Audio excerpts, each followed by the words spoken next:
사순절 기간입니다. 오늘은 마태복음 24장 말씀 보도록 하겠습니다. 먼저 23장 37절에서 39절 말씀에 보면 예수님께서 예루살렘을 향하여서 탄식하는 모습이 나와 있습니다. 특별히 37절 말씀 보면 예루살렘아 예루살렘아 내게 보낸 예언자들을 죽이고 돌로 치는구나. 암탉이 병아리를 날개 아래 품듯이 내가 몇 번이나 내 자녀들을 모아 품으려고 하였더냐. 그러나 너희는 원치 않았다. 예루살렘을 보시면서 이렇게 주님은 눈물로 탄식하십니다. 이 주님의 탄식으로 24장이 시작됩니다. 그리고 24장 2절에 보면 돌 하나도 돌 위에 남지 않겠고 다 무너질 것이라고 예루살렘의 멸망을 주님이 선포하십니다. 여러분, 평화의 도성, 우주의 중심, 순례의 중심지로 불렸던 예루살렘은 왜 이렇게 되었겠습니까?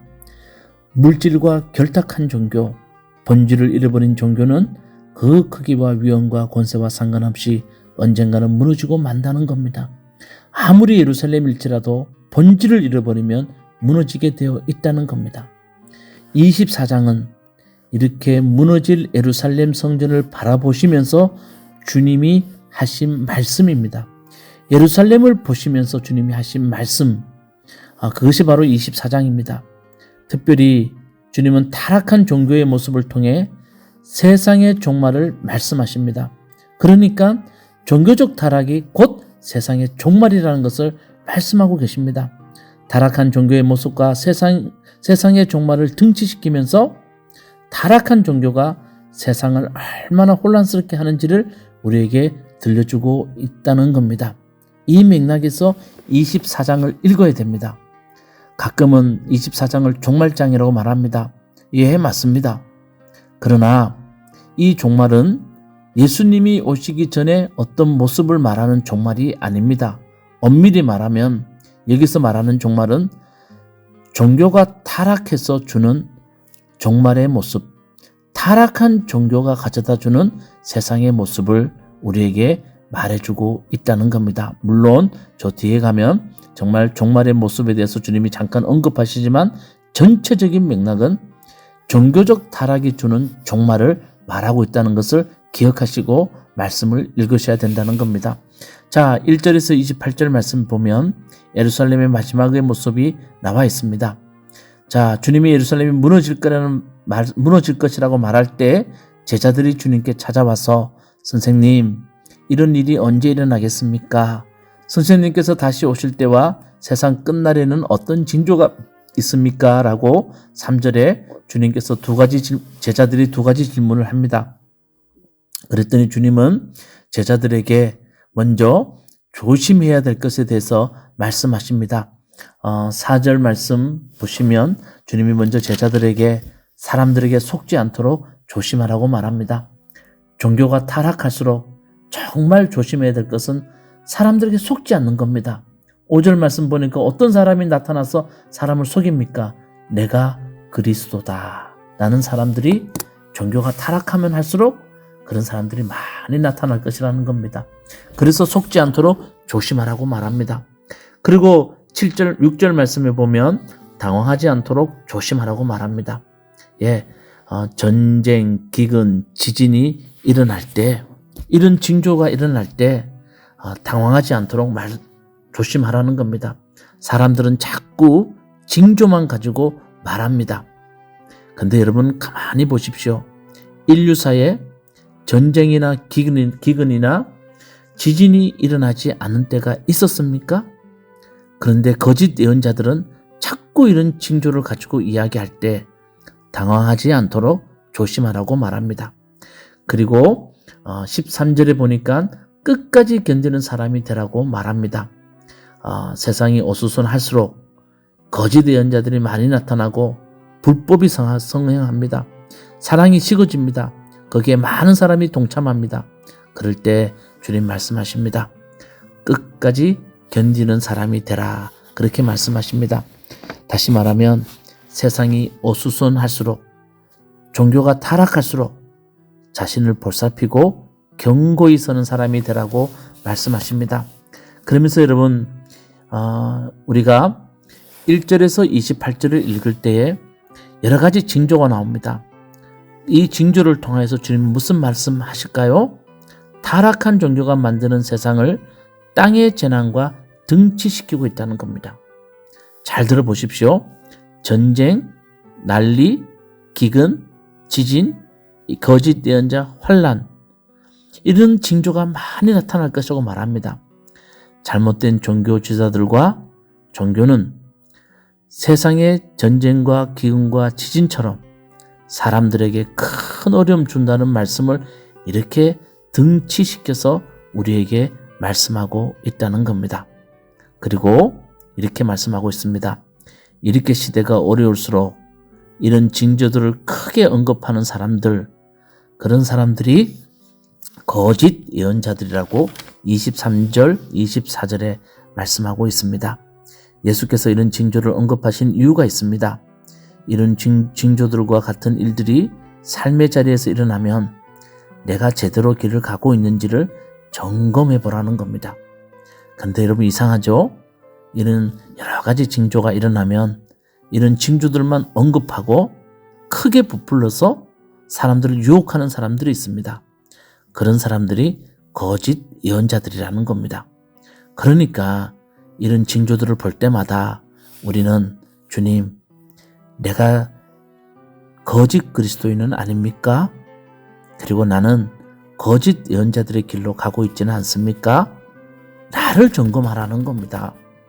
그런 징조들을 보고 야, 이게 종말이네, 이게 끝이네, 그런 생각하지 말고 그럴 때일수록 내가 제대로 된 그리스도인인가, 거짓 예언자들 길로 가고 있지는 않는가, 그렇게 나를 점검하는 시간을 가져라고 말씀하고 있는 겁니다.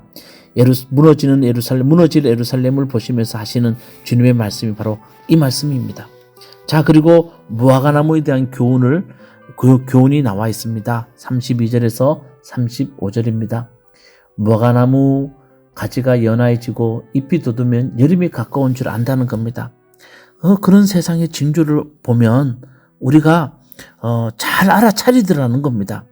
그러니까 우리 삶에 일어나는 여러 가지 징조를 보면 딴 거 하지 말고 주님이 원하시는 뜻이 뭔지 알아차리고 내가 해야 할 사명을 알아차리라는 말을 무화과나무를 통해서 우리에게 들려줍니다. 다시 반복해서 말씀드립니다. 세상이 어수선하고 이상한 이야기가 들려오고 이상한 소문이 들려오고 거짓 예언자들이 나타나고 지금 우리 시대와 우리 지금 겪고 있는 것 같으면 전쟁이 일어나서 세상이 어수선할 때, 그럴 때 우리는 이때 주님이 나에게 원하는 뜻이 뭘까, 그리고 내가 해야 할 사명이 뭘까, 그걸 알아차리는 사람이 되라고 말씀하고 있습니다. 자, 이제 노아 때의 이야기와 신실한 종의 이야기가 나옵니다. 여러분, 이것은 정말 주님이 마지막 때에 일어날 일들에 대해서 주님이 마지막 때를 바라보시면서 제자들이 마지막 때 어떤 일이 일어납니까 하는 그 마지막 때를 주님이 생각하시면서 우리에게 하신 말씀이라는 것을 생각하시면 됩니다. 자, 36절 44절에 보시면 노아 때를 주님은 예를 드십니다. 주님은 노아 때를 이야기하시면서 종말 때에 그 시간과 그 때는 아무도 모른다. 주님도 모르고 오직 하나님만 알고 계신다고 말씀하십니다. 그러면서 종말이 가까이 오면 가까이 올수록 우리가 해야 할 일이 있다고 말합니다. 그것이 뭡니까? 깨어 있으라는 겁니다. 주님의 종말의 정말 핵심 메시지는 깨어 있으라는 겁니다. 그때 어떤 징조가 일어날 것인가, 그것보다 더 중요한 것은 깨어 있으라는 겁니다. 깨어 있음이란 일상에서 목적과 지향을 잃지 않는 삶을 말합니다. 주님의 가르침을 잊어버리지 않는 겁니다. 예배와 사랑과 성김과 용서의 길을 일상에서 회복하는 것, 그것이 바로 깨어 있음입니다. 자, 그리고 45절에서 51절에 보면 신실한 종과 그렇지 못한 종에 대해서 주님이 말씀하십니다. 주님이 맡기신 일을 잘하는 사람을 청직이라고 합니다. 주인이 돌아왔을 때 주인이 원하는 일을 하고 있는 사람, 그것이 청직입니다. 결국 주인의 신뢰가 더 커져서 모든 것을 맡기게 된다는 겁니다. 여러분,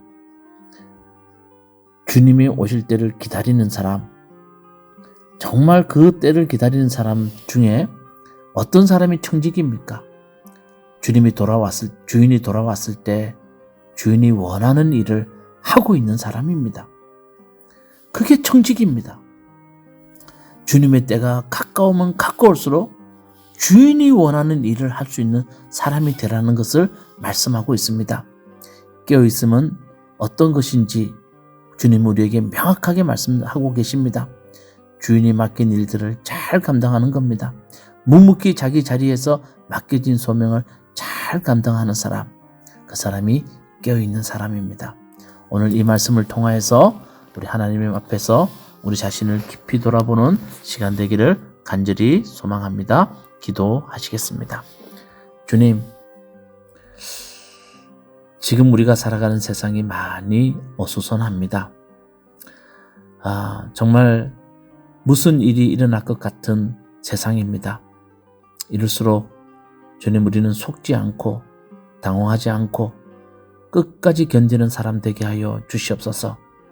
이럴 때일수록 주님이 언제 오시나 때를 생각하는 사람이 아니라 깨어있는 사람이 되어서 주님이 원하시는 일이 무엇인지, 주님과 함께하는 일이 어떤 일인지 정말 우리가 깊이 돌아보면서 주님과 동행하는 참 그리스도인이 될 수 있도록 은혜 베풀어 주시옵소서.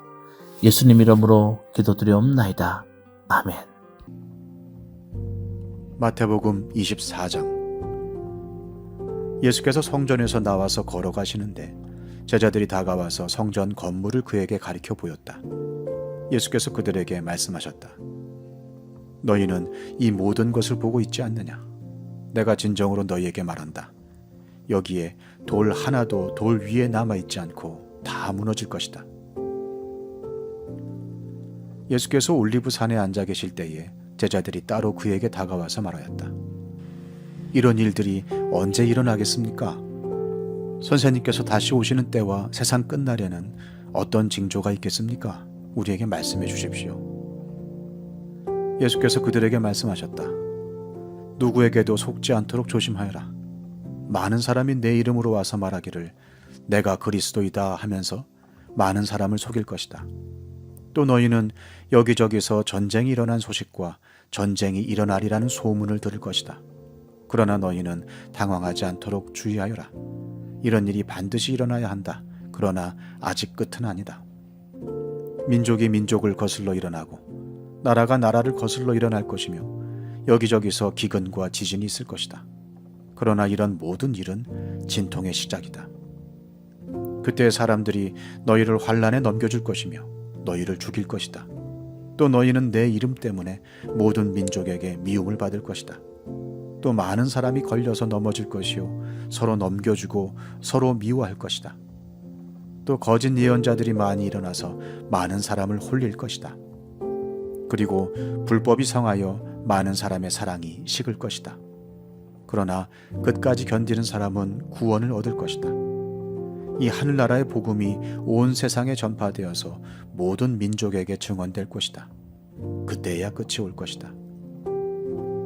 그러므로 너희는 예언자 다니엘이 말한 바 황폐하게 하는 가증스러운 물건이 거룩한 곳에 서 있는 것을 보거든 읽는 사람은 깨달아라. 그때 유대에 있는 사람들은 산으로 도망하여라. 지붕 위에 있는 사람은 제 집안에 있는 물건을 꺼내려고 내려오지 말아라. 밭에 있는 사람은 제 겉옷을 가지러 뒤로 돌아서지 말아라. 그날에는 아이를 뵌 여자들과 젖먹이를 가진 여자들은 불행하다. 너희가 도망하는 일이 겨울이나 안식일에 일어나지 않도록 기도하여라. 그때 큰 환난이 닥칠 것인데 그런 환난은 세상 처음부터 이제까지 없었으며 앞으로도 없을 것이다. 그 환난의 날들을 줄여주지 않으셨다면 구원을 얻을 사람이 하나도 없을 것이다. 그러나 선택받은 사람들을 위하여 하나님께서 그 날들을 줄여주실 것이다. 그때 누가 너희에게 말하기를 보시오 그리스도가 여기 계시오 혹은 아니 여기 계시오 하더라도 믿지 말아라. 거짓 그리스도들과 거짓 예언자들이 일어나서 큰 표징과 기적을 일으키면서 할 수만 있으면 선택받은 사람들까지도 홀릴 것이다. 보아라, 내가 너희에게 미리 말하여 둔다. 그러므로 그들이 너희에게 보아라 그리스도가 광야에 계신다 하고 말하더라도 너희는 나가지 말고 그리스도가 골방에 계신다 하더라도 너희는 믿지 말아라. 번개가 동쪽에서 나서 서쪽에까지 번쩍이듯이 인자가 오는 것도 그러할 것이다. 주검이 있는 곳에는 독수리가 모여들 것이다. 그 환란의 날들이 지난 뒤에 곧 해는 어두워지고 달은 그 빛을 잃고 별들은 하늘에서 떨어지고 하늘의 세력들은 흔들릴 것이다. 그때 인자가 올 징조가 하늘에서 나타날 터인데 그때에는 땅에 있는 모든 민족이 가슴을 치며 인자가 큰 권능과 영광에 쌓여 하늘 구름을 타고 오는 것을 보게 될 것이다. 그리고 그는 자기 천사들을 큰 나팔 소리와 함께 보낼 터인데 그들은 하늘 이 끝에서 저 끝까지 사방에서 그가 선택한 사람들을 모을 것이다. 무화과 나무에서 교훈을 배워라. 가지가 연하여지고 잎이 돋으면 너희는 여름이 가까이 온 줄을 안다. 이와 같이 너희도 이 모든 일을 보거든 인자가 문 앞에 가까이 온 줄을 알아라. 내가 진정으로 너희에게 말한다. 이 세대가 끝나기 전에 이 모든 일이 다 일어날 것이다. 하늘과 땅은 없어질지라도 나의 말은 결코 없어지지 않을 것이다. 그러나 그날과 그 시각은 아무도 모른다. 하늘의 천사들도 모르고 아들도 모르고 오직 아버지만이 아신다. 노아의 때와 같이 이 인자가 올 때에도 그러할 것이다. 홍수 이전 시대에 노아가 방주에 들어가는 날까지 사람들은 먹고 마시고 장가가고 시집가며 지냈다. 홍수가 나서 그들을 모두 휩쓸어 가기까지 그들은 아무것도 알지 못하였다. 인자가 올 때에도 그러할 것이다. 그때 두 사람이 밭에 있을 터이나 하나는 데려가고 하나는 버려둘 것이다. 두 여자가 맷돌을 갈고 있을 터이나 하나는 데려가고 하나는 버려둘 것이다. 그러므로 깨어 있어라. 너희는 너희 주님께서 어느 날에 오실지를 알지 못하기 때문이다. 이것을 명심하여라. 집주인이 도둑이 밤 몇 시에 올지 알고 있으면 그는 깨어 있어서 도둑이 집을 뚫고 들어오도록 내버려 두지 않았을 것이다. 그러므로 너희도 준비하고 있어라. 너희가 생각하지도 않는 시각에 인자가 올 것이기 때문이다. 누가 신실하고 슬기로운 종이겠느냐? 주인이 그에게 자기 집 하인들을 통솔하게 하고 제때에 양식을 내주라고 맡겼으면 그는 어떻게 해야 하겠느냐? 주인이 돌아와서 볼 때에 그렇게 하고 있는 그 종은 복이 있다. 내가 진정으로 너희에게 말한다. 주인은 자기 모든 재산을 그에게 맡길 것이다. 그러나 그가 나쁜 종이어서 마음속으로 생각하기를 주인이 늦게 오시는구나 하면서 동료들을 때리고 술 친구들과 어울려 먹고 마시면 생각하지도 않은 날에 뜻밖의 시각에 그 종의 주인이 와서 그 종을 처벌하고 위선자들이 받을 벌을 내릴 것이다. 거기서 슬피 울며 이를 가는 일이 있을 것이다.